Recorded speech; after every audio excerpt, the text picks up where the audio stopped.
এমন কিছু মানুষ আছে যারা নিজে কেঁদে অন্যকে সুখী করার চেষ্টা করে। জীবন থেকে একটা জিনিস শিখলাম, চাইলেই সবার পর হওয়া যায়, কিন্তু চাইলেই সবার আপন হওয়া যায় না। ভালোবাসার মানুষটাকে কখনো কাঁদিও না, কারণ পৃথিবীতে সে একটু ভালো থাকার জন্য তোমাকে আপন করে নিয়েছে।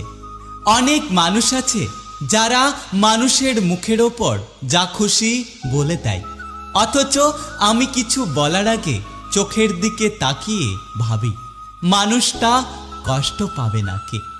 যদি মনের অনুভূতি ঠিক থাকে তাহলে সম্পর্কটাও সারা জীবন টিকে থাকবে।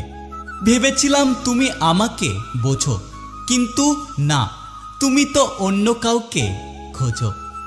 কিছু কথা, কিছু ব্যথা কখনো